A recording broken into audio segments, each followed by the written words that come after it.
Mr. James Tank Waters. The assistant fire chief, I always want to call him the fire chief, but we can't disregard Mr. Tennant. And he's a wonderful guy, and you know, the fire department, they do a bunch of work that we don't get to see, and all of this crawling and carrying these hoses and things, you know. Right. Well, thank you all for inviting me up to come and speak with you. Like Ms. Sherrill said, my name is James Waters. Everybody calls me Tank. I would prefer you all to do the same.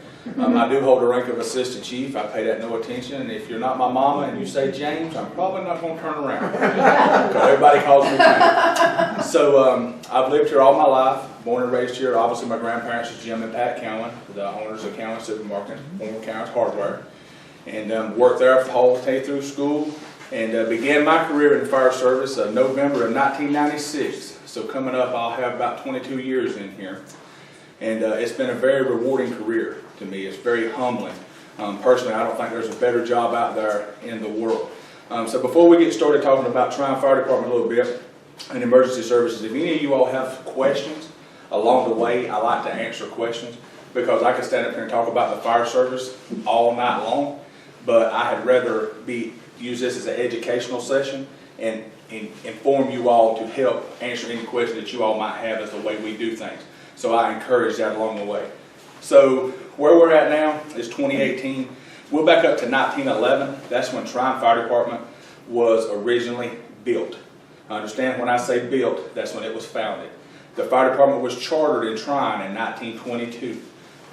There's 3 bells that you see sitting in town. There's only one left that sits in front of the fire department now. Out in the little rock area on the out front, there used to be 3 of those. There was one here behind the building at the Alltail Hill. Going down to White Oak, there was another at Melrose. And where the other one was at, I'm not sure of. Best my memory serves, was on Godshaw Hill. And they would ring that bell. When the phone would ring at the Alltail company, that's when they would ring the bells and call the people. And time progressed to where they had telephones. They had one number. That one number rang, and then that phone would ring another phone to a fireman, and then that fireman's wife was responsible to call 3 or 4 more firemen. And then at that last one, then they would call 3 or 4 more firemen. So that's how that went. And that's what got the firemen on the way to where they're at now. And along the way, the times has changed so much. It's changed so much for me in 22 years that it's hard to believe, to be honest with all of you. The guys of what they used to have to wear, what my grandfather wore. He served at Tryon Fire Department for 32 years. And I remember as a kid, a little boy, crawling around in his gear in the house with the lights off, wanting to play fireman because that's all I wanted to do. And looking at what his gear was and to what my gear is now, there's no comparison. Basically what those guys wore was a rubber rain jacket. And now we wear stuff that's PBI, you know, Kevlar, no mixed material, 1,600 degree failure rate. There's so much stuff that goes along with that. So, you know, the first truck that the Tryon Fire Department still owns, the 1937 Mack. Any of you all is more welcome to come by and look at it. That truck was actually delivered here to the Tryon Depot by train. That's something that we take pride in. We try to maintain that truck, use it every year at the Christmas parade. There's so much tradition in the fire service. Family runs deep here for myself and several others.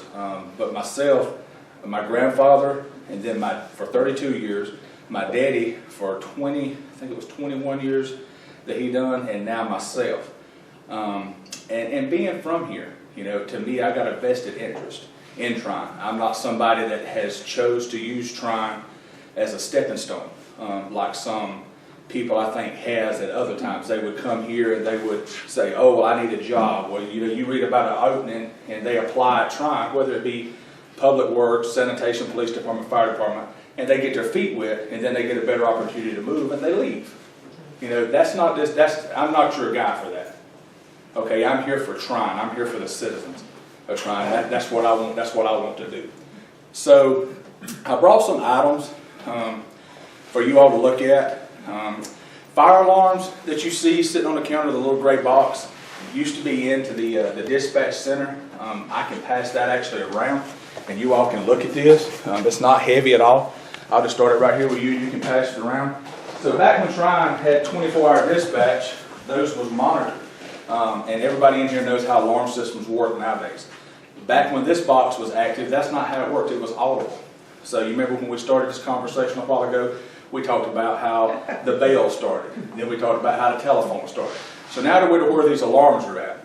And the reason I hadn't got into what the fire department does yet is because the first thing you got to do before the fire department do anything is do what? You got to get us there, right? All right, so y'all bear with me for just a minute. So this box would flash a light and then make an audible sound in dispatch. And when that made that audible sound in dispatch, the dispatcher who was working would look, and then when that box comes around to you, you'll see a number on the front.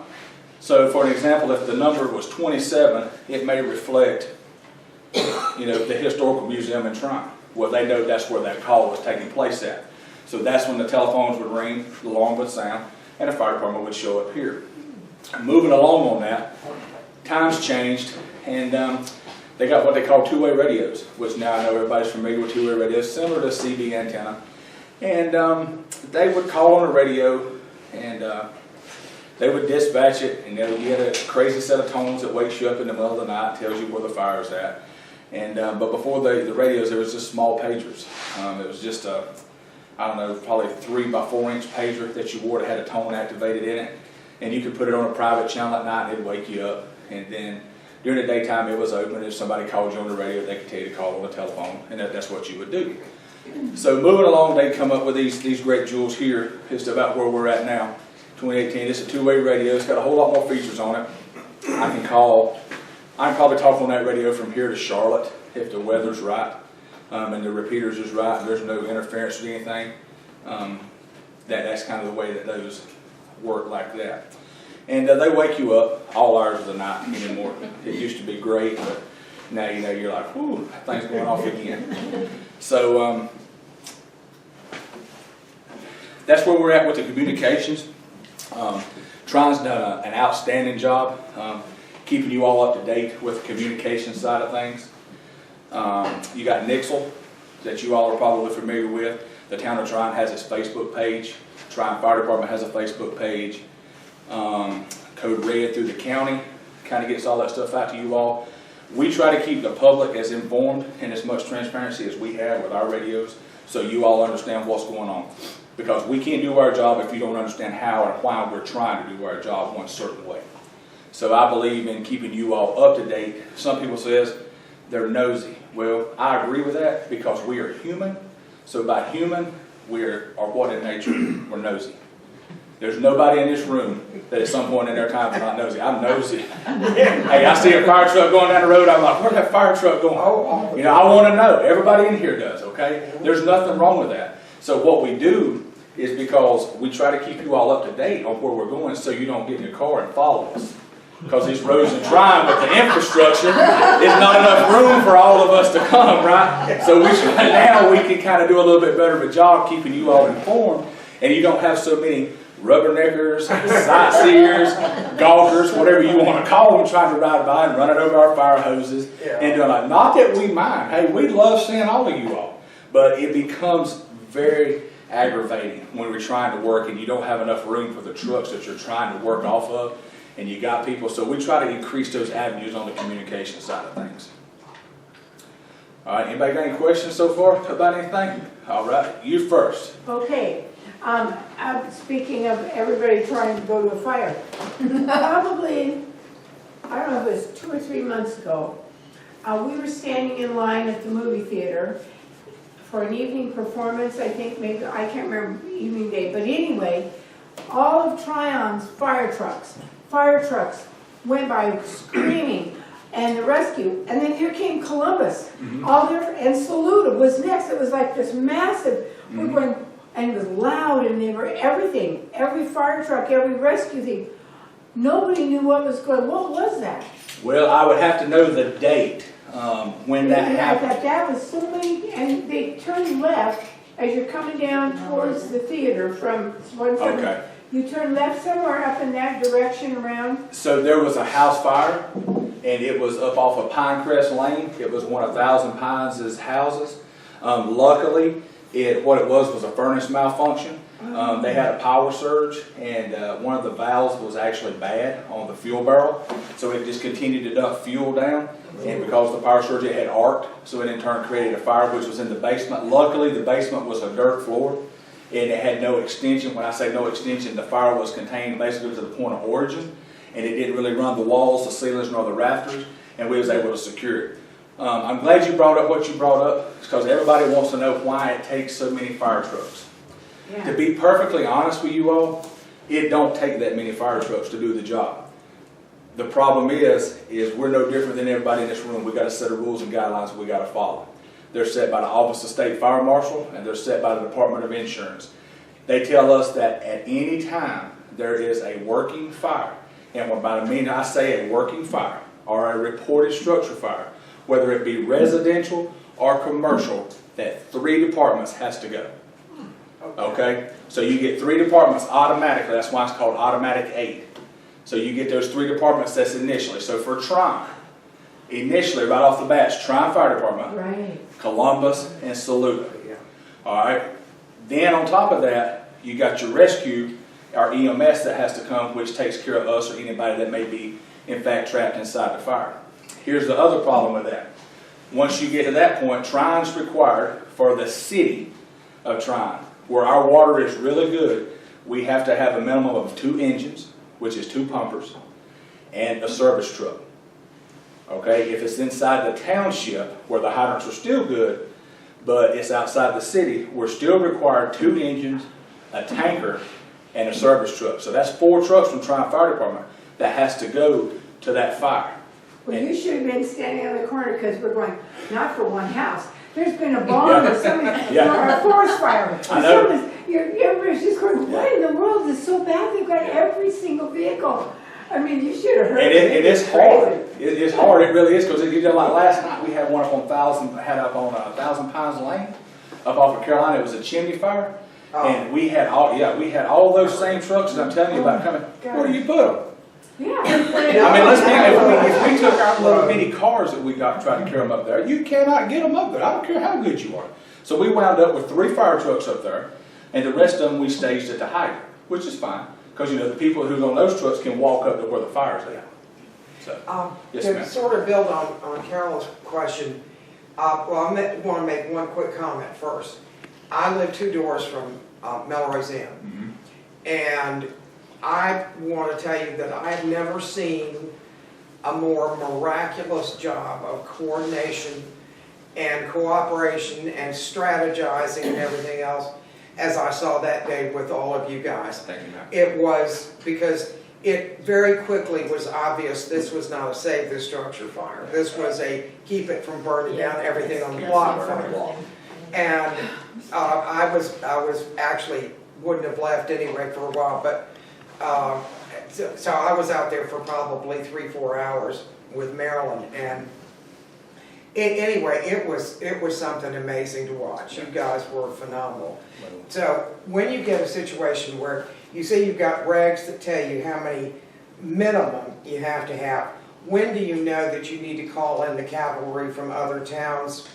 How do you make that decision? I mean, with the inn, it was kind of obvious. It was huge. So I was the incident commander Okay. on the fire of the Melrose Inn. So ultimately, I had to make the decision to, as people don't understand this verbiage, to write the Melrose Inn off. Yeah. Because I don't have enough water to control a 26,000 square foot building fire with another house sitting right beside it. Yeah. That's another 20,000 square foot to the left of it, and another house is 20,000 square foot to the right of it. So you, at some point in time, you have to say what is the best interest for the homeowners. Is it for one person to lose a business or one person to lose a house, or for everybody on that block to lose it? Yeah. So where I'm going with that is you have to compare, you have to understand first of all weather. Okay, it was really hot that day. So humidity was high, it was hot, so how long can a fireman go? I have physicals yearly, I'm very healthy, I'm 40 years old. I am not the man that I was at one point in time when I was 20, but on an average it's 15 to 18 minutes is about all that I am really good for. And when I tell you that, I'm talking about hard work. So don't imagine sitting in this room right now with the ambient temperature like it is, because I'm going to assure you it's not. If you can envision being in the worst atmosphere you could ever possibly be in, you cannot breathe, you cannot see. The only thing you can do is feel and hear.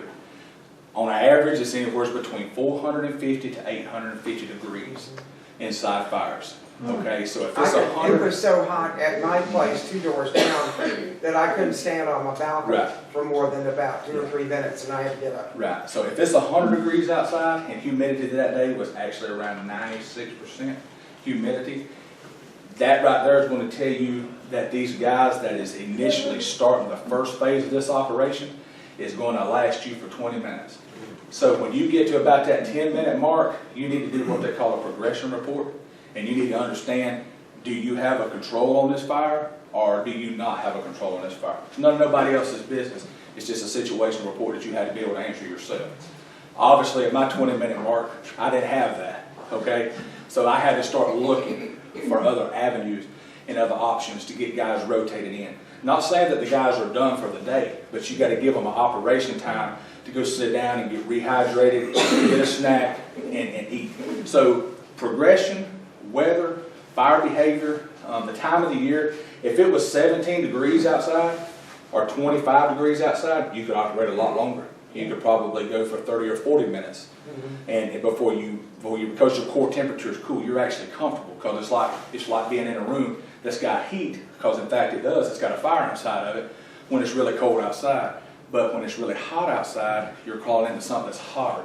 So weather would probably be my number one thing that I would pick, that really deciphers how soon you get another Yeah. apartment there. Well, it Yes, was ma'am. amazing. With those two, then I'm gonna get you back to Nixle where you stopped. Like when you have a wreck, and I see this in South Carolina too, why is the fire department the first ones there and not the police? Say that one more time. What was your question? When you have a wreck, why is the fire department there first and not the police? Okay, so back before they changed the regulations, the fire department's only job was to do what? I'm gonna call it in. There you go. Times has changed so much that that's not the case. You know what we do the least amount of now? Putting out fires. Fortunately, make sure everybody hears that. Fortunately, that's a really good thing. Yeah. Okay, because I love fighting fire. I don't want nobody's stuff to burn, but if it's going to burn, I hope I can be there.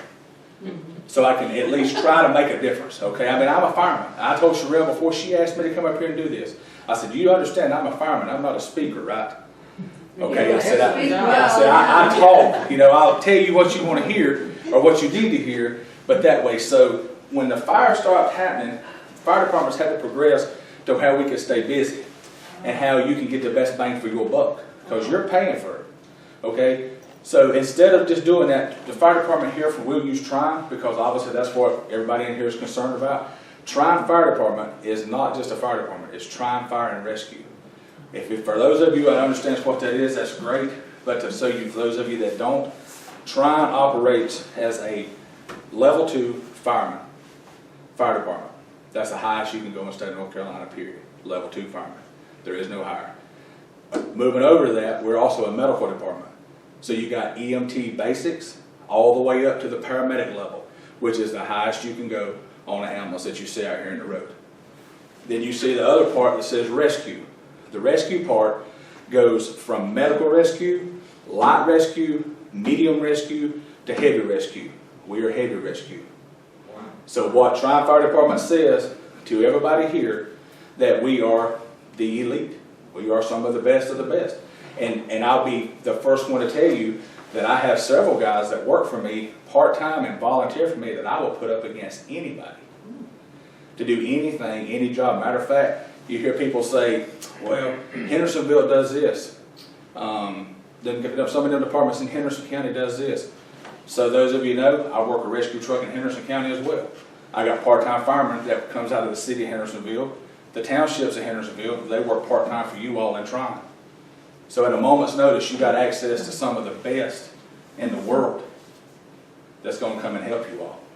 Well, to get you back to where you started, which was Nixle, what percentage of us are that have that service? Has Nixle? So that are part Nixle of is just viewed through dispatch. It's something that you have to go on to the computer and see. I have never ran a perform on that to know what the numbers are, but it's something that's accessible through the town's page, their homepage for the town of Tryon. It's accessible onto that. And other than that, you have to call and you'd have to speak with Blake on that. But the communications division would be the one that would answer that. Yeah, well, I do get the alerts, and I didn't know what percentage of the town gets alerts. I don't know, Sherelle, it would depend on who had signed up for it and who does it. And I don't know the answer to that question. Well, the only reason I was asking, not that whether you know it or not, it'd probably be good if the majority could be on that, is what I'm saying. Yeah. And Yeah. I'm not asking you to do anything that Linda Lee would ask you to do. I think it's a really good thing. The problem, I think, so Tryon's a funny place, and you have to understand Tryon, and it's hard for some people to understand Tryon because not everybody is from Tryon or lived here all their life. The reason I say that is it's easy to go back to say social media and say social media is a great thing, and it is. But also at the same time, it's the ruination of the world if it's not done right. Okay, because if you split the population of Tryon right down the middle, I would venture to say that half of them understand social media and half of them don't. So, as an educator standing up here tonight, we're failing half of the town. Because how do we inform that half that does not follow social media? How do they understand what we're trying to push out to you all that does understand social media? So we've all moved from one transition to another transition. We've got away from snail mail. Okay, and we went to this. Why? Because it's cheaper. Because it's easier. But everybody, it's not easier for everybody. You know, maybe someone can't afford a computer. You know, maybe they're just barely getting by. You know, maybe they just simply don't understand a computer like this guy.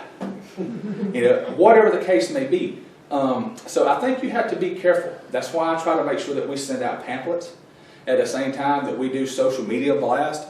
Hard copies, Tryon Data Bulletin. All of them is really good. I'm not going to single out one of them because I could call any of them at a moment's notice, from Leah to Megan to any of them, and say, hey, I need you here now. Same as news. I can get them here in a moment's notice, and we can go on with it and get it out to everybody. So I think you have to be careful, going back to what we're talking about with Nixle. I think it's a really good thing, but at the same time, we have to make sure that everybody gets educated rather than just half of us. Would you explain what Nixle is, please? So the best I will, I can. How do you spell it to begin? It's Nixle. So Nixle.com is a website that the town of Tryon uses through either its Facebook page or its town of Tryon homepage for its website. It is monitored by the two dispatchers who works for the town of Tryon in dispatch. And what it does is it lets you know when there is an issue. It could be anything from a broken water line to a water being out in a certain area to a massive fire such as the Melrose Inn.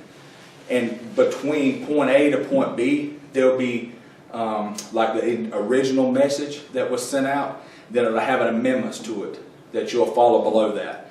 And what those amendments will do, it'll have special instructions. Avoid South Trade Street. Follow this detour. And then you would get to another point that it may say boil water advisory. The water line may be repaired on Carolina Drive. But from house number 1 through house number 1250, you're under a boil water advisory. So at the same time, all that stuff's going out on Nixle, the town of Tryon guys, the Public Works Department, they're going around and they're knocking on people's doors and they're handing these people a hard letter about this. I got a phone call about it. Yeah, and you get a phone call. So really, Blake Arledge is the man to explain that to you about Nixle. I'm just fortunate enough to know that we have it, and I know just enough about it to be really ignorant to it, to be honest about it. Yeah. I mean, really, that's where I'm at. I know it's a great program. I understand how it works, but I don't know all the ins and outs of it. Because typically, I'm not posting that. I'm out, doing whatever it is. Yes, ma'am. Who posts this? Is it the dispatcher that posts it? Yes, ma'am. Okay, so you still call 911 if there's a problem? Oh, yeah, this has nothing to do with that. This is Okay, just. this is just posting what Yes, the ma'am, this is problem just an is. informational brochure. This Oh, has nothing to do with the way you report calls at all. Any call that you report needs to go through 911. Yeah, it has nothing to do with that, but once that initial phase of that call is reported and accepted and dispatched, that's when that other dispatcher will switch over and start notifying the general public. That's Is the it what's like going on. Code Red or no? Do I now? Is it like the Code Red? It's like Code Red. Code Red is through the county. Okay. So that's something that the county uses. I gotcha, so. Yeah, it's a very similar program. It's like 911 reverse calling.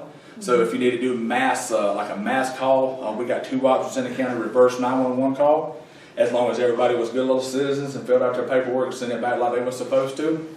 Or we can reach out to Superintendent Aaron Green, who is a really big advocate of the fire service, and the fire service is a really big advocate of his. He is great to work with. He is a jam-up superintendent. I would almost fight you over him because I truly believe in him that much. If we had an issue like we had back in May with the flooding and the landslides on 176, we was trying to figure out how do we get out to these people. He said, hey, I got a great system. How does this system work? So the same system that they call the parents with when school cancellations happen, we was able to use his system on top of what we had, so we just didn't overwhelm it. We was able to get a lot more voices out to the general public at a whole lot better of a time frame than what originally we had anticipated we would.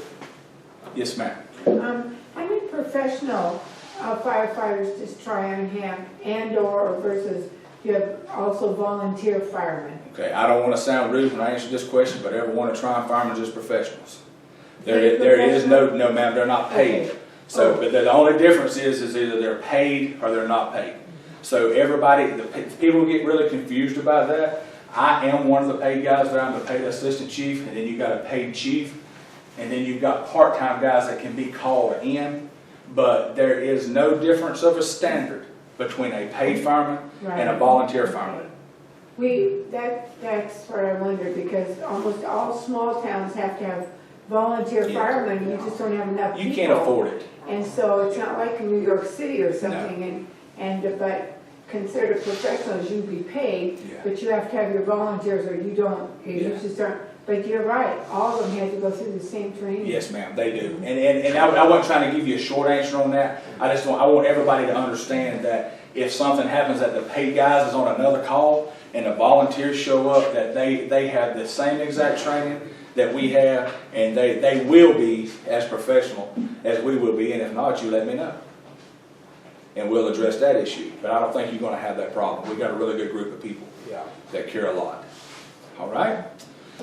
So, yes, sir. Kind of off the side question. What do you do on, if you're on a call and you have multiple calls in the city? Okay, so let me pick your brain. What type of call? House fire. And you have another I have fire? another house fire. You would either free one of the departments that's there with you up, or you would bring another department in. So a while ago, you remember when I told you about the 3 departments? Okay, you would also have a 4th department. Our 4th department that comes to us is Landrum. Landrum is assigned to us as what is called as RIT, that's Rapid Intervention Training. So that department, by that point in time, that fire is under control, that department could be released to come to the 2nd fire. If you had that, I have seen it. Last night as a prime example, we had a wreck on River Road. It was a mutual aid wreck. A lady had run off pretty close to the river, hit several trees, and she was entrapped in a car. And so Columbus requested us to come and help them. So we responded to there, and we got the lady out of the car. We got her loaded. The ambulance was carrying her emergency traffic to Spartanburg. We was turning the trucks around, and that's when the call came in for the chimney fire up off of Carolina Drive. So at that point in time, you continue on to that call as well. So you can't deplete all your resources at one time. So you have to be careful as to how you do it. You always keep somebody available to go. You may see 4 or 5 firemen standing over to the side that's not actively involved in something. That's going to serve 2 purposes. That's going to serve as your RIT team, because if you're RIT, you don't do nothing other than go get the fireman that's in trouble. So if I come in this building and I'm fighting fire and something happens to me, I run out of air, and you're on the RIT team, I am your only responsibility. Not another soul, not another function, not another job. I am your only job. you come in and get me. If that's not going on and another alarm comes in, that red team's released and you take that call in. So that red team would be the one that would respond to that. All right? You still have problems with people following the trucks?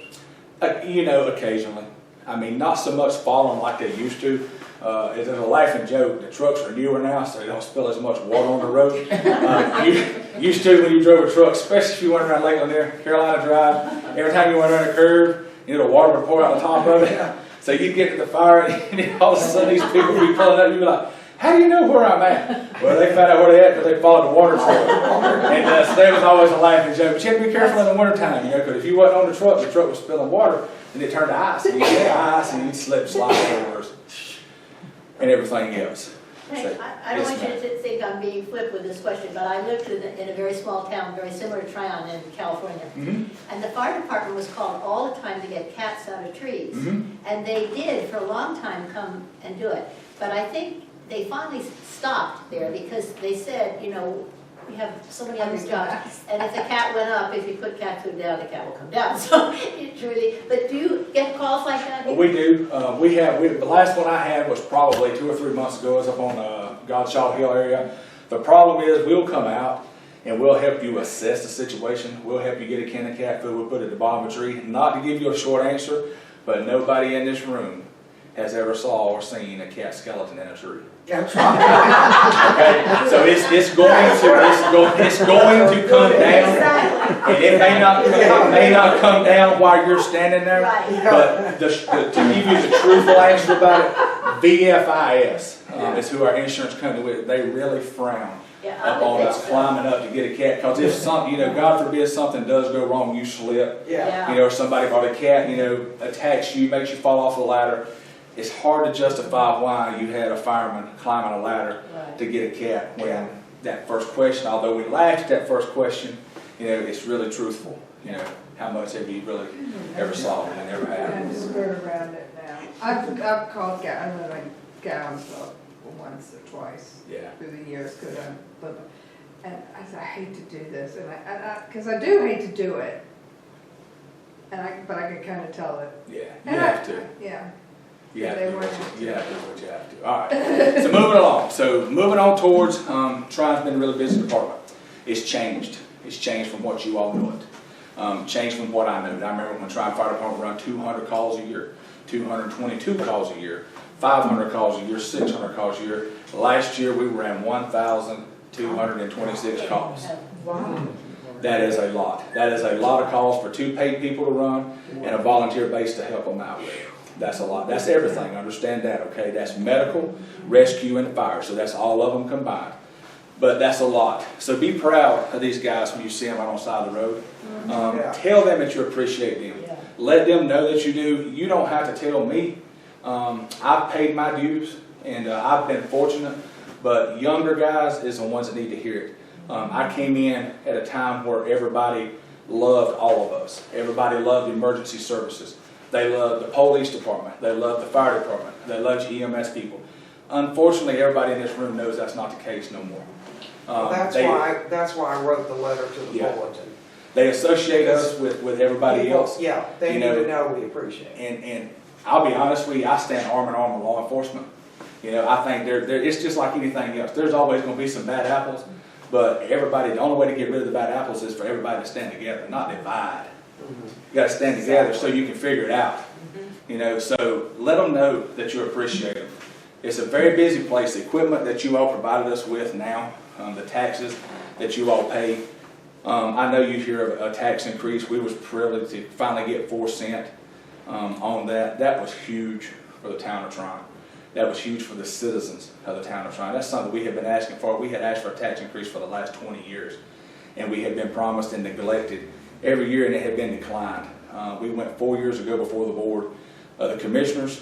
When I say the commissioners, I'm talking about Polk County commissioners, and we asked for 4 cents. They netted that down to 2 cents, and then they said they're only going to give us 1.50 cents. Commissioner Shane Bradley at that point in time finally spoke up and ended up giving us 2 cents. They told us to come back the following year. They'd give us our extra cent. We went back the following year. They denied that extra cent. And there was a lot of stuff that really went wrong. So thank you all. You know, I really appreciate you all letting us work for you, and you all paying your taxes and giving us the opportunity to be able to provide you with a service that I hope you all never have to use. But just know that if you do have to use it, we'll be there. Because I think the best part about this job is being able to take somebody's worst day of their life and give them an opportunity to make it one of the better ones.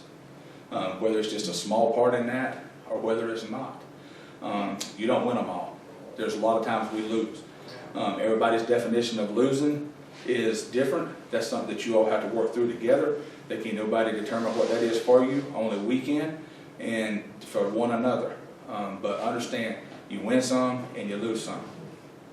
Do you go to the schools, Hank, and talk to the kids? I do. Yeah, I talk to a lot of elementary school, several different places. I talk to them. Yeah, I enjoy it. I really enjoy talking to the It's good kids. for kids to know. It is. Yeah, it's good. We do a program all the way up to the Tuesday school, up on Melrose Avenue at the Tuesday school. Obviously, each program fits the age groups as to where we're at. I've done some mentorship, a lot of stuff through the high school, senior projects.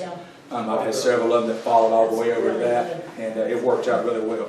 The town of Tryon, we're blessed with them. They let us probably give us a little too much leeway with them sometimes. They let them ride the trucks with us. That's almost unheard of anymore because of insurance purposes. Here, you know, how can a student really do a project if they can't go with the firemen that they're trying to? I understand there's some calls that they're not going to get to go in on, and they're not going to give you privy to see, and that's for their well-being as much as it is for the patient. But it works out. I know you want to get on with your history, but, and I knew you grew up with this, so it didn't take too long for you to become almost head of the department. In general, how long does it take for someone to get in your position? Ooh. I know you did it fairly quickly. Yeah, when I started with Forest Service, North Carolina Forest Service, through a program through high school, FFA, Future Farmers of America.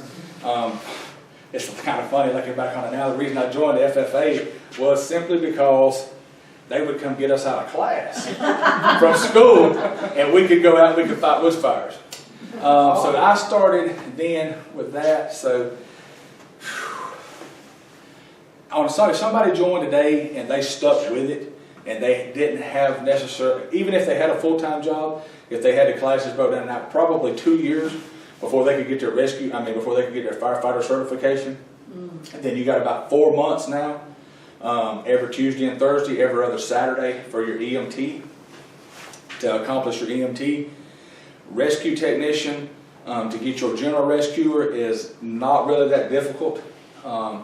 There's some of your fire classes that you're taught level 1 and 2 program will transfer over to that till you get to your specialties. Now, once you get to your specialties, like my specialties is swiftwater rescue.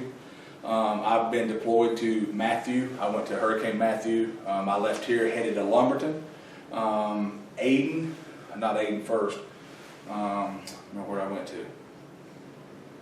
Goldsboro.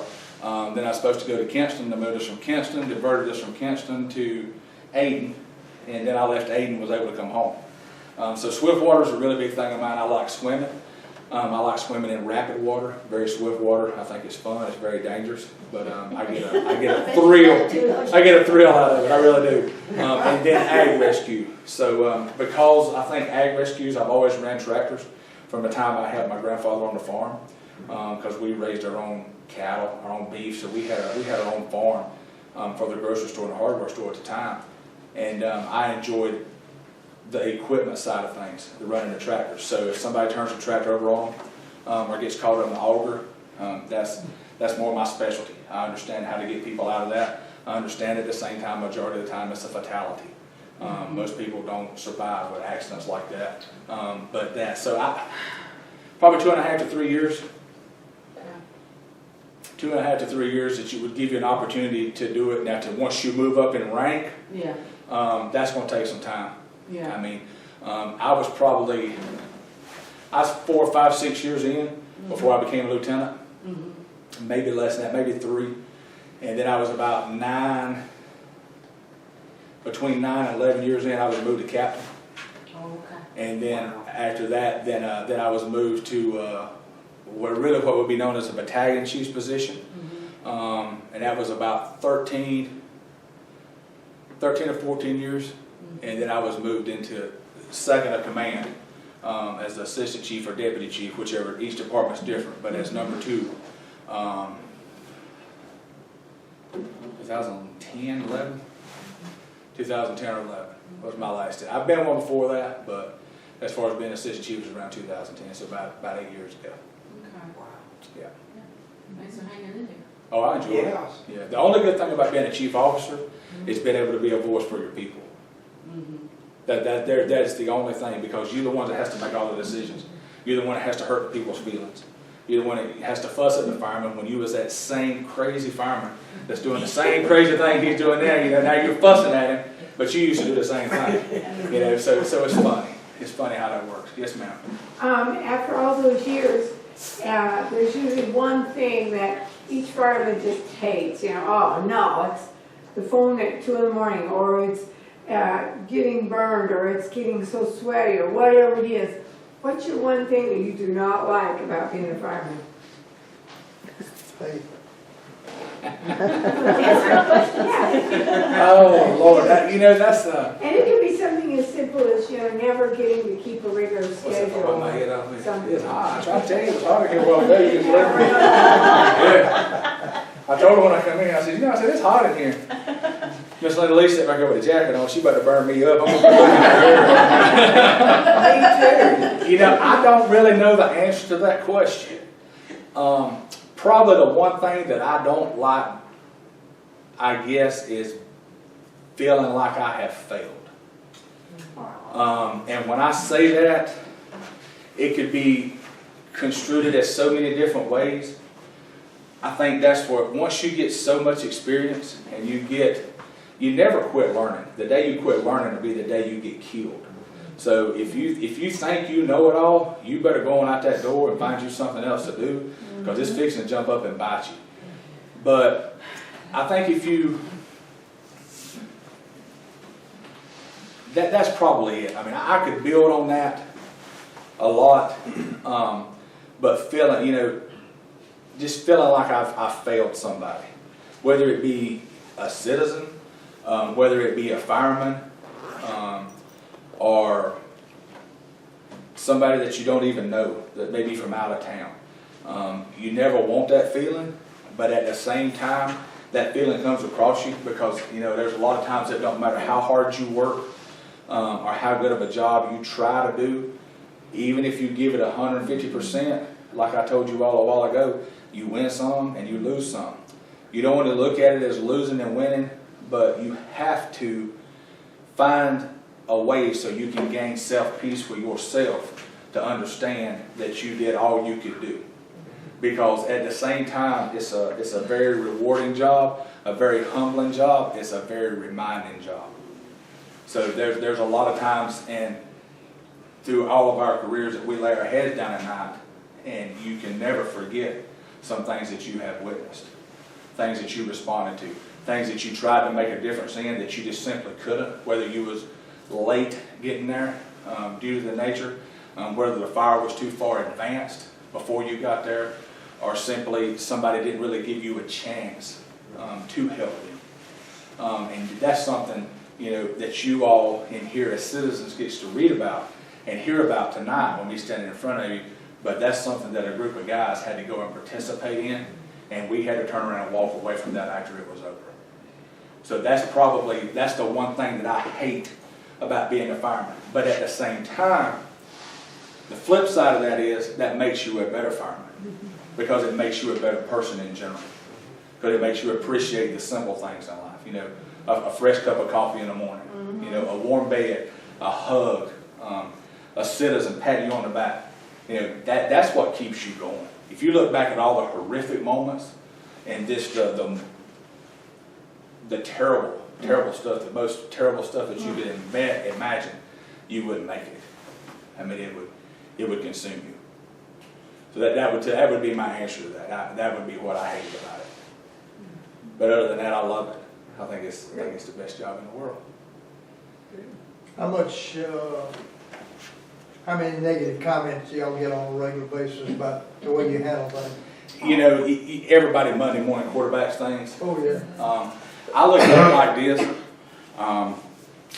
People, it's easy to sit back and judge. And it's easy for them to sit at home in the comforts of their chair and around their dining table with their wife or their husband and say, well, I'd have done this. No, you wouldn't. If you'd have done this, then 20 years ago, you'd have stopped by the firehouse and you'd have filled out an application and you'd have tried to make a difference in somebody else's life. But seeing as you hadn't done that up to this point, I'm not really interested in what you got to say right now. Yeah, that's where I'm at with that.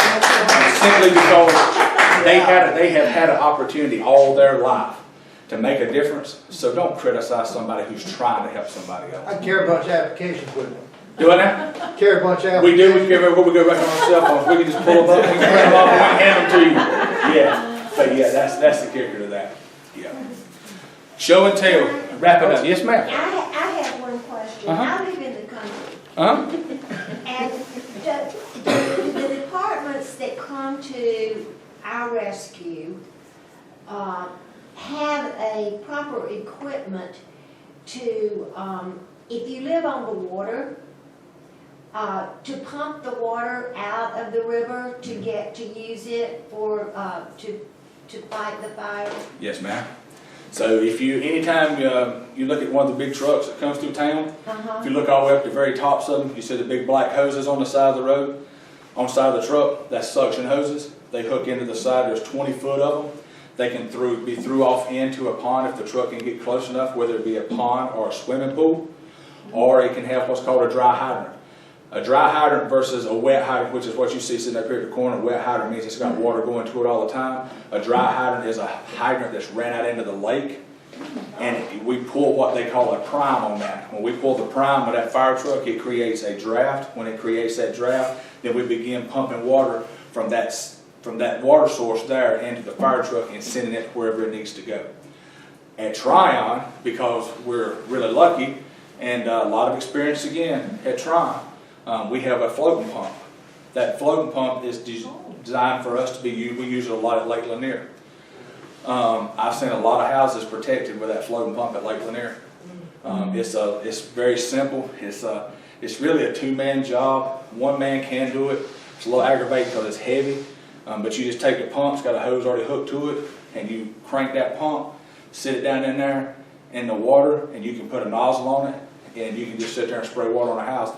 And you're not going to run out of water until Lake Lanier runs out of water, or you run out of gas in that pump. So you continue to flow that. So yes, ma'am, there's several different means that we have of getting water. On the side of the tanker, there's also basically it's called a water. It's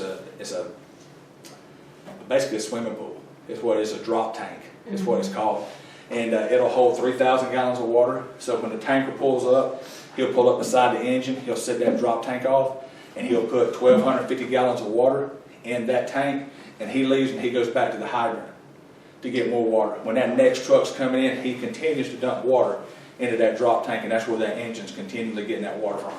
And it don't matter if it's on top of White Oak, Hogback, Hunt Country, Chippewa Pen Farms, anywhere that there's water, we'll get the water. It may take longer, but we'll get it. Yes, ma'am.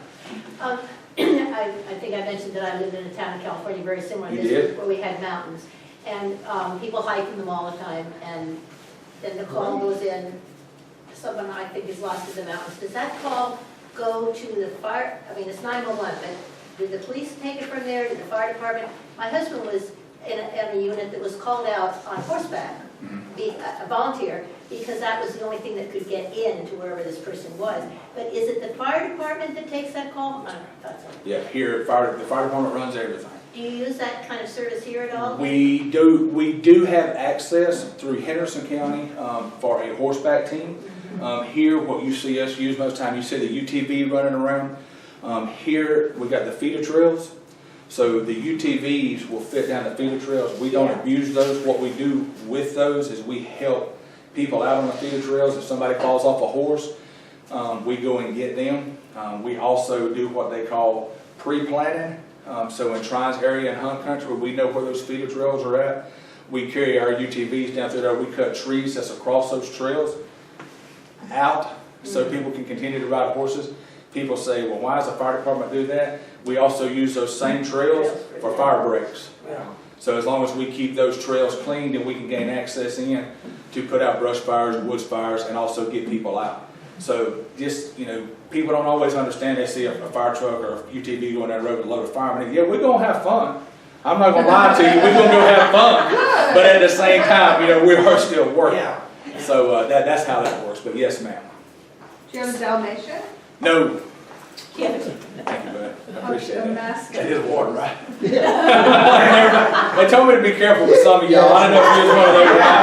That's why you need to be careful with. They said Linda Lee especially. Yeah. How about arson? What part do you all play if you have a case like involves with arson? Okay, so in North Carolina, the fire chief or his designee is responsible for determining the cause and origin of a fire. There is a general statute that bounds us by law to do that. How we go about that is several different options. First thing you have to do is determine, do you think the fire is suspicious in nature? There's several different ways you can determine that. One is how many points of origin you have. Everybody laughs about that, but you can't have a 1 point of origin. If you got more than 1 point of origin, which is where the fire started, then you got a problem. Yeah. So what it would look like is if a fire started down here, then it's going to come from the floor, it's going to be this way, and it's going to be that way. It comes in an upside down V. You understand? Or upside down triangle. So This do is you like make a V. that decision if it's a arson? We would say we suspect foul play. At that point in time, the sheriff's office is notified, and once the sheriff's office is notified, they notify their investigator. The fire marshal of the county is notified. If it becomes to the point that there is a significant amount of property lost or a loss of life, then the SBI, the State Bureau of Investigation, will be called. Immediately after they're called, they're going to turn around and they're going to call alcohol, tobacco, and firearms, which is a federal agency, and that's where, unless it's a church, if it's a church, place of fellowship, then ATF is coming, period. That's by law as well. But it all starts with a fire. It all starts with a fire. Yeah. Because we're really there. So you can tell, if you pull up, and this is the house here, if you got a fire going on over here, and you got a fire going on over here, and you got one right in the middle, chances is, something's not right here. But if you pull up, and it's all in one corner, it may be where the power's coming into the house, or maybe it's on this corner and that's where the stove's at, and it's around Thanksgiving, like now. Or you may come to this side of the house and that may be where the laundry room's at. And when I talk to you, I'll be like, well, what you been doing today? Oh my gosh, because you're going to be hysterical. And I'm going to be trying to calm you down. And you're going to say, oh my gosh, I just ran to the store, I said, well, what was you doing for? I was washing clothes. Well, guess what? Where's your laundry room at? Well, it's over here. Let's go look at it. Well, that's where the fire started. And you left, so now the fire started. That's how you determine it. So it's not really a guessing game. It's more of a kind of methodical process. You just kind of pick your way through it. And if you don't know, say, I don't know, and you list a fire, as we do, as undetermined, and then you let somebody that's a whole lot smarter, makes a whole lot more money than we do, come in and figure it out. Because they got ways of figuring it out. Yeah. Yeah, they got stuff that they can hook up that shows, how much pressure was on the gas line coming out of the house, how much was volts versus amperage coming in, whatever it is. They got ways of finding and figuring it out. Tank, in terms of the history department, was there ever a period at the very beginning when there were horse-drawn fire wagons, or were we big enough to even have that kind of thing? Not the horses. Not the horses. To my knowledge, I've never known of any horse. Nobody's never told me that. We do have and still possess a hose cart. Okay. And that sits right beside the bell that I told you all about in the beginning. We were talking about kind of the communication side of things. But that was they ran it by hand. Okay. So it had the hose wrapped around it, and the fireman would grab it after the bell would ring, and they would run it. There was no way for me to get it down and bring it up here. There's a picture when the Missile Dines building burnt. That hose cart's actually in play. It's actually working. So it was hooked. That fire hydrant that's right up here at the corner, and that's where that was at. When did you get your first motorized equipment? 37 is my understanding, 1937. So that was that Mac you still have? Yes, sir. Mhm. Yes, sir. It sure was. Sure was. It is a beauty. It really is. It's a good thing. How would you classify the quality of equipment you're working with today? Top notch. I really would.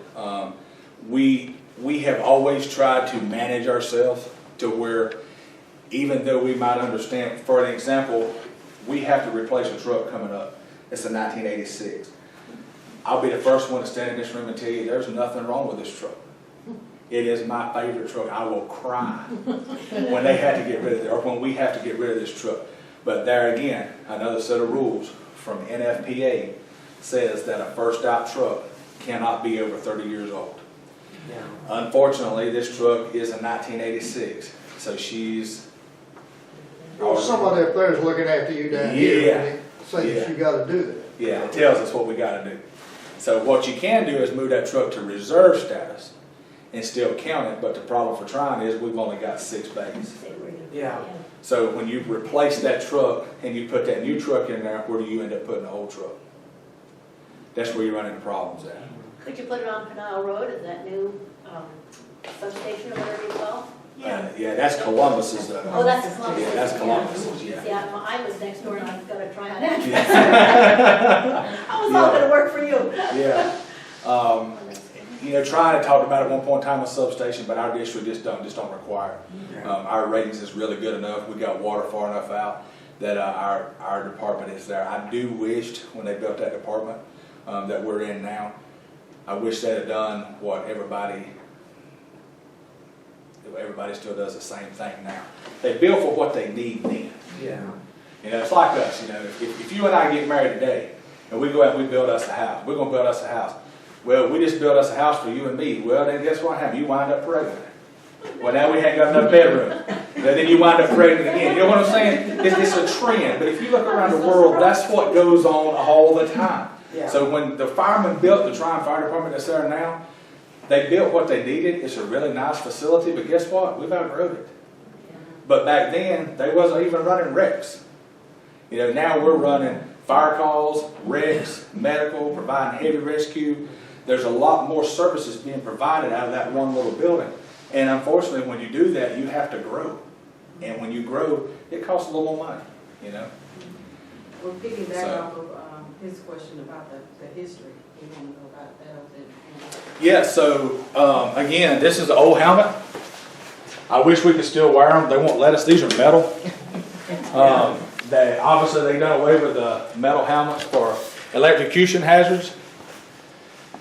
And this, I won't pass this around because this is entirely too heavy. I will let you all look at it. So it's a nozzle, open, close. It's got a handle on it for the open part and the closed part. Anybody know what this is for? For you to hold on to. What that hook is? Your belt? Oh. You climb a ladder. Uh-huh. You can't hold that hose up there with all that water and the weight of that. So you hook it over that rung Yeah. and you spray water. Yeah. You got it? Yeah. Yeah. And with this, and all that pressure of that water coming out of that thing, it'll back you up. It will throw you around like a rag, throw you around like a rag doll if you're not careful. It'll throw you all over the place. Yeah, it is. And you put all that water, that's hooked to a 2.5 inch hose too. That'll carry you all the way into. No, yeah. Did you it pull you down? Oh, mercy. All right. So while y'all passing that around, I'm gonna wrap up with this, and then we'll finish up any questions we got. So we're gonna play a game. All right. This side of the room versus this side of the room. All right. She can't play.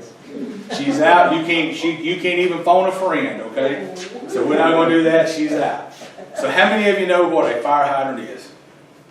Okay. What, a fire hydrant? What is a fire hydrant? Okay. I sat back and knew the dog used on the side of the street. All right. So how many of you know? Call on somebody. Do what now? Now keep it on your hand. Oh, Yeah, keep it on. Put your hands down so they can see your. Keep running. Where's New Year's Eve? All right, how many people knows what a plug is? What's a plug? Plug on a fire hydrant, No, just what's a plug? Oh. You said you know what a fire hydrant is. something you stop and What's a plug? All plug right, a hole up with. hold on. How many on this side knows what a plug is? All right, so you say y'all three do? Okay, that's fine. How many on this side knows? Anybody? Unless it's an acronym. No, it's not. Don't get fancy on me. I keep it simple. Yeah. Is it also referred to as a fire hydrant? No. Fire hydrant. You He asked. keeps asking all these questions, Don. I know he's really trying to win this. There's nothing involved in this if you win. I mean, you could get another glass of wine if you want to. That's about it. It's the pride. It's a pride. Yeah. So a It's plug is a fire hydrant. hydrant. Yeah. It's a fire hydrant. And it also is a chewing tobacco. Yeah. We're talking about fire stuff tonight. I thought it was. Fire stuff. That's where the Spit it out. ATF comes in. Does anybody know why a fire hydrant is called a plug? No. Because it plugs up the water. That's not true neither. I guess you Well, plug into it. That right there is why it's called a plug. Is that the plug? Let me see that. Hold on, I got to Please tell you. don't leave. Be patient just a minute. Fire hydrants, the big metal things that you see coming out of the ground now, Yeah. didn't exist back in the day, did they? No. They didn't. They didn't make them. So this lovely lady that I'm going to hand this to right now, Miss Linda Lee, asked us a while ago if we came to her property out in the town, outside of the city, right? This is beautiful wood. Could we get water? And how would we get water? Well, the fire hydrants that's sitting up here on Main Street now is pressurized, right? They're hooked to a water main. Back in the day, that wasn't the case. Water lines was what? Same as sewer lines, right? They was gravity fed. So as they was gravity fed, how could fire department get water off of Main Street? Out of the water line. That's a simple question. You dig a hole where the water line's at, and when you dug a hole, how many old timers in here knows what I'm talking about when I say a drill screw that you stuck down on there and you Yeah. twist the top of the drill Yeah. and it took a hole saw and it cut a hole out? When the fireman would do that, what would happen to that hole that they dug? It flooded, right? So those same hoses that we was talking about a while ago, they would throw them off in that hole and suck that water out of that hole with those fire trucks, and it would put water out. The terminology plug came from before fire hydrants existed because of that plug that you just passed around the room right there. Beautiful wood. That right there was How did it designed. not ruined? We put polyurethane on it. This plug was designed after, that was when it was actually used. After the hole was cut in the water line and the fire was over with, they would take that plug and drive it down in that water line. Yeah. And then they would take a wrench and put it on top and tighten that up. And then they would mark that for how many paces it was from one side of the road to the other, and they'd know right where that plug was at. So They'd go back it was an if instant they had source another of fire. water for next time. Absolutely. Oh, And that's where the word plug comes Did you from. see the hat? I love that. That's some deep history right there, isn't it? It really is. That's before my time. I find it very interesting. That's amazing. I Yeah. think this belongs So in that's where the that comes museum, from. don't More welcome to look at it. It's pretty awesome. How long would they last? I don't know. We need to keep that. I don't know. I don't know how long it would last because I never was really privy to them, you know, and I never had the opportunity to use them. Well, a plug like that, what you're gonna use is you're gonna use real hardwood with Oh, fine yeah. grain like oak. And it'll, if you, with a decent coating on it, it'll last long. Yes, ma'am. My son-in-law was part of the group that renovated Mistleton's. Uh-huh. And when he dug out the basement, was getting all the mess out of there, he discovered a nozzle that was on one of the fire hoses. That's right. And it's solid brass. I mean, It's just like one of them on my coffin. It It's is a bugle. absolutely. I showed it to, he brought it home and he found some old medicine bottles too. Right. Like, yeah, did they see it? That's And, so cool. and I showed it to Julia and she had a fit. Yes, she did. You're talking about things being before your time. When you came to the department in '96, were all the trucks diesel powered? No, sir. What was your last gasoline engine? A 1969 Ward LaFrance. Okay, It was on a Ford. It was a Ford chassis, and with the Ford had the old Ford 60 yeah, motor was actually what was in it, and we had another one that was a 1958 Ward LaFrance as well. So both of them was, and it was a long nose. It had the long front end like a pickup truck. Yeah, that was the 58, and the 69 was a cab over. was the 58 the last conventional you had, hood in front? Yes, sir. Yeah. Well, actually, yeah, because by that point in time we had got rid of the water wagon. We had the, you remember the old yellow water wagon you used to see right around Tryon? Yes. They I washed the wasn't here street yet, but I with. know what a water Yes. wagon was. Yeah, it's basically an old oil tanker, and we converted it into it.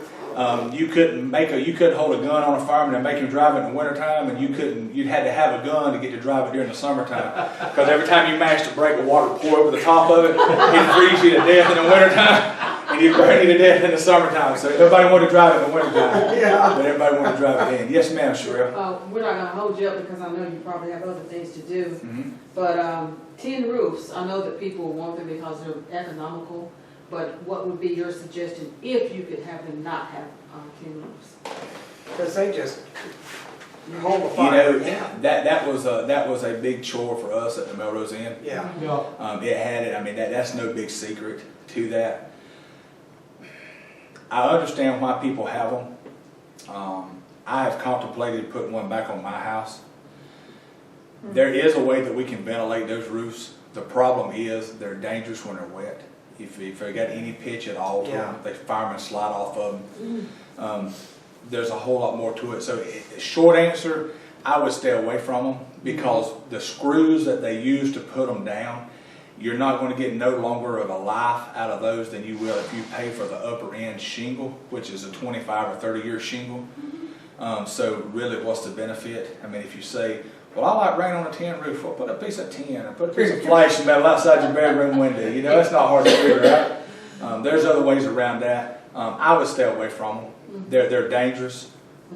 And another question I had, like, we're not gonna discuss everything that happened out in the valley, but when you have situations like that where you have to retreat and come back the next day, would it possibly help if you had the floodlights or you just can't get the floodlights in deep enough to go where you have to go? So the problem was in May when the flood originally happened up there, is nobody anticipated what happened. It was 10 inches of rain in 1 hour.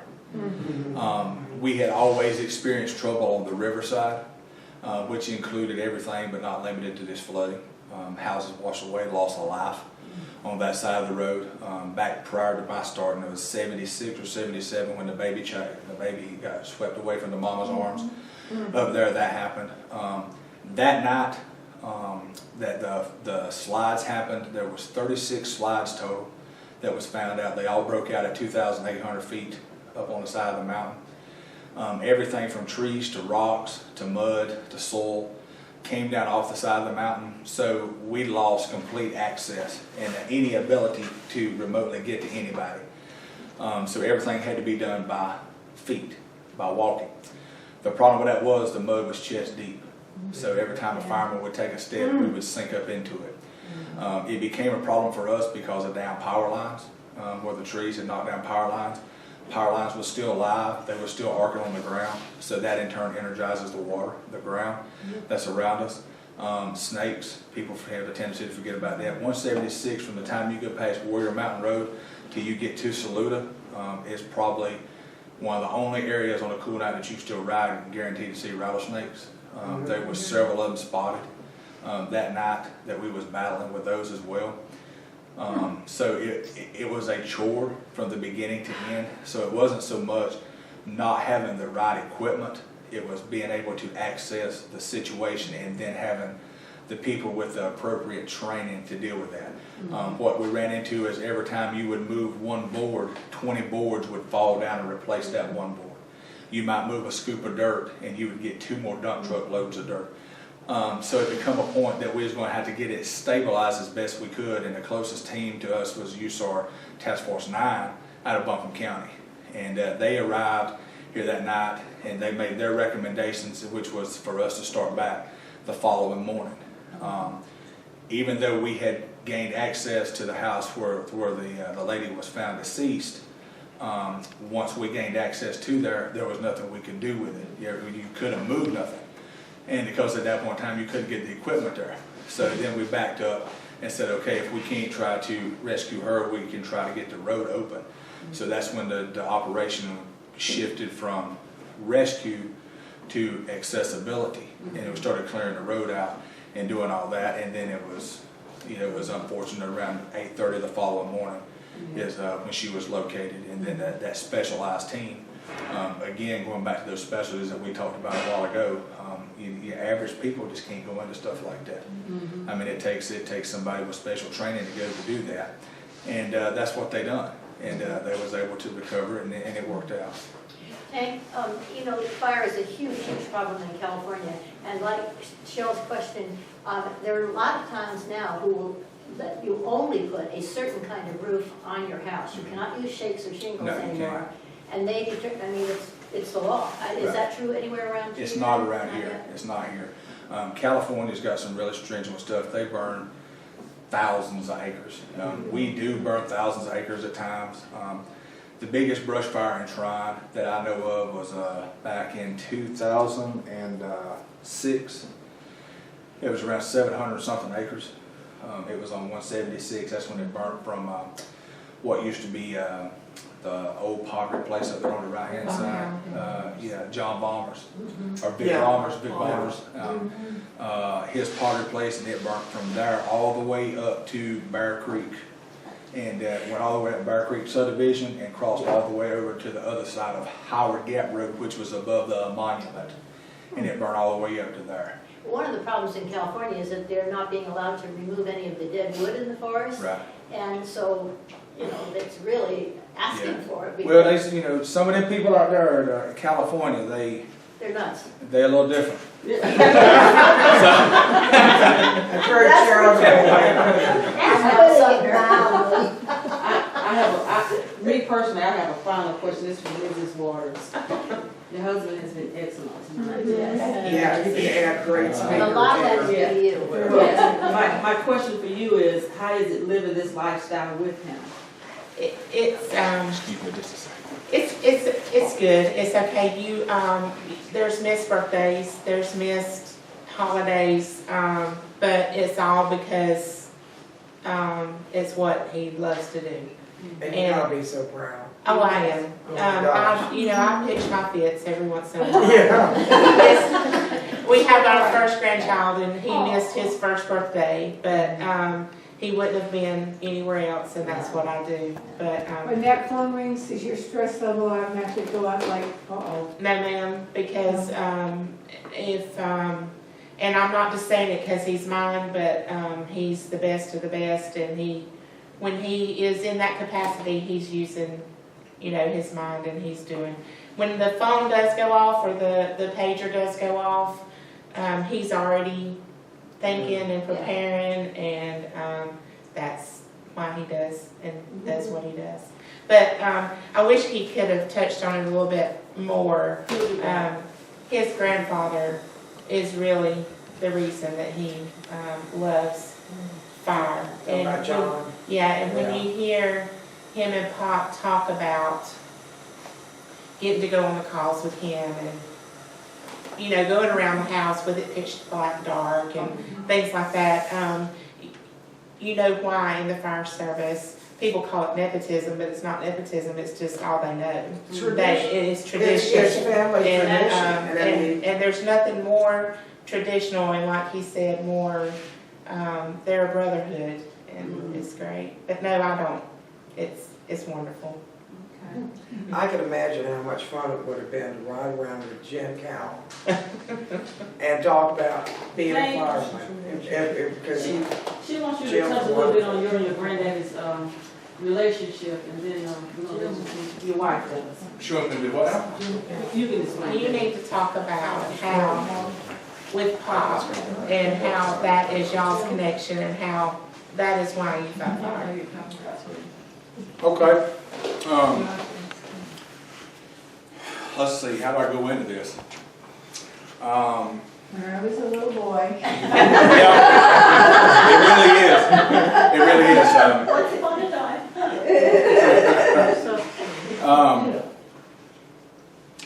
My grandfather is my daddy.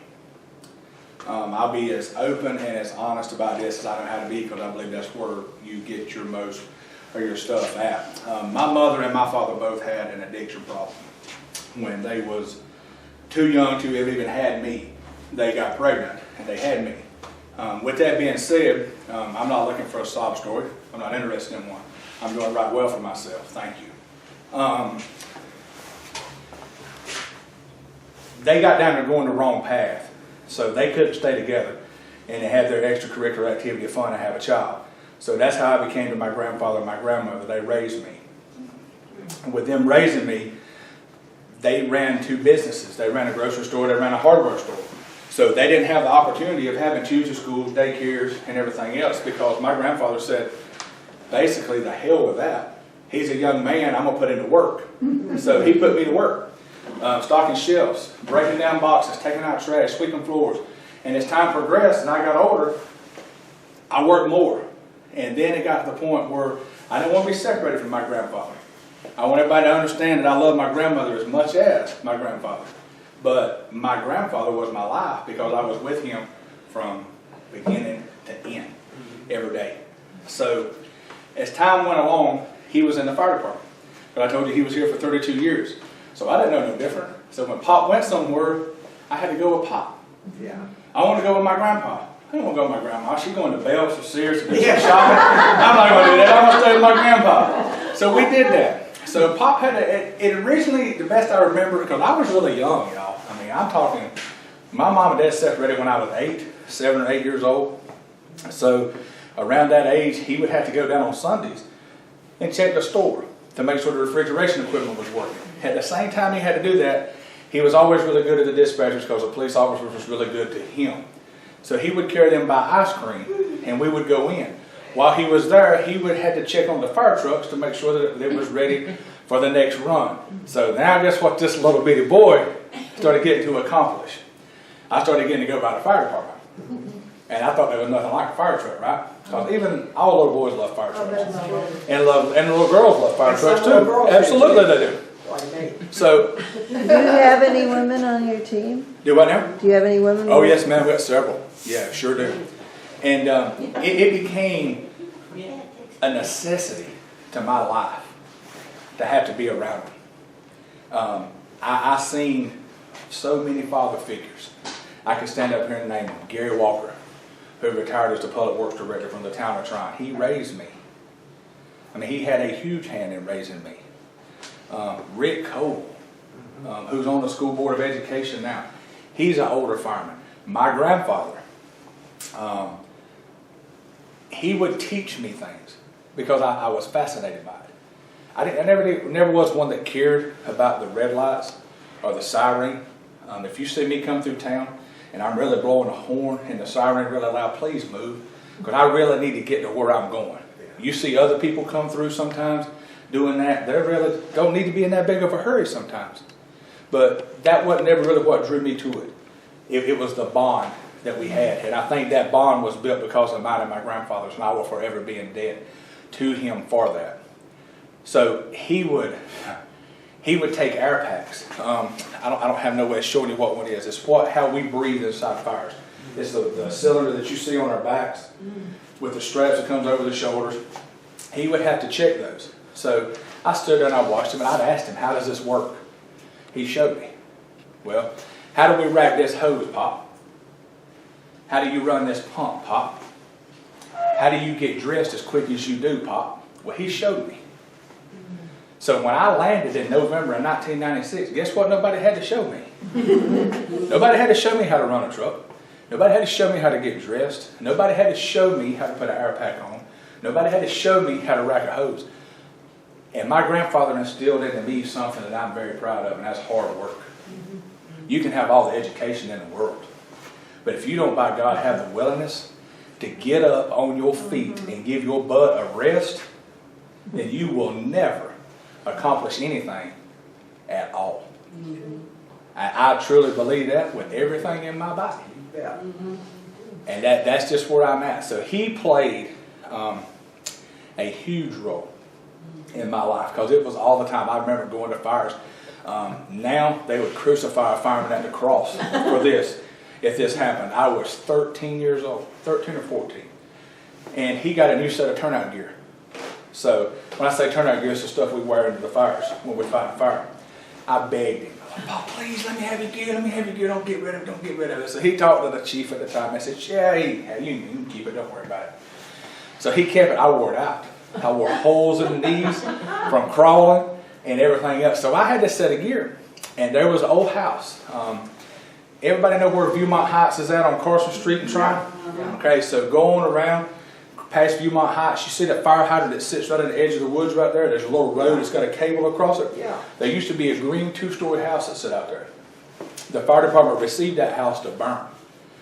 So my grandfather, Rick Cole, Gary Walker, and all these boys is up here, and nothing would do, right? Remember this slim little boy I was telling you about a while ago? I got to be where my grandpa's at, right? So we go to this fire, and we're up there, and the fireman's going to burn it down. So they go in rooms, and they light it up. They put some water on it, put it out. They built another fire and everything else. Well, Rick Covell said, Jim, you gonna let him go in? Pop said, well, I don't care. He said, you want to go in? I said, yeah, I want to go in. I don't know if I want to go in or not. I've never done this before. And so they dressed me up. Now, of course, these firemen was really good to me. They made sure all my stuff was on and everything was tightened up. Too tight, really, where I couldn't move. And they go all the way back in the corner and they light this fire. And I remember going through the front door, and they said, whatever you do, they said, you stay between these two firemen. I said, okay. So I stayed in there between them, and I'm thinking, oh, this is fun. This is awesome. So we start through there, and it gets dark. Can't see nothing. I'm like, what's up with this? How these guys supposed to do this so they can't see nothing? So we get back there pretty close, and Gary Walker's on the nozzle. He says, let him come up here, let him come up here. So we kind of slide up there. And we get up there, and we watch this fire. And this fire's in this room, and it's just burning. It's burning from the floor up to the ceiling. It's starting to come across the ceiling. It is getting a little warm, but not too bad. So they put it out. I'm like, is that it? That's what it is? It's like, yeah, that's what it is. So we come back out, and it's like, what did you think about it? What did you think about it? I said, I really like it. I said, let's do it again. They said, no, you can't do it no more. That's enough. That was my first fire I ever went in. My grandfather was there. So looking back at my career, I can't thank nobody really but him. There's a lot of people that gave me a chance. I work with Chief Tenant now. Chief Tenant gave me my first start actually at a true fire department rather than on the Forest Service. And as all boys, that's 16, 17, 18, 19 years old, we're hellions. Okay? I mean, we're boys being boys. My grandpa used to tell me, one boy is a pretty good boy. 2 boys is all right boys. 3 boys together is no boys at all. You're going to get in trouble. You're going to do something silly. And a lot of the older guys has really given me a lot of support. There's been a lot of them that I work with. The previous chief at Tryon, Joey Davis, he was really good to me. He was a really good fire chief. Prior to him, Bob Scoggins was really good to me. I've seen a lot of people come and go in my time. Some by choice, some by not. Either way, I'm fortunate that our paths crossed because I have no relationships that I would have ever built in the fire service that I wish I'd never built. They've all been good and they served a purpose, whether some good, some bad. But all of them has been awesome. I think that's a compliment to you too, though, because you come across as a truly fine person, and that's a two-way street. Well, I appreciate that.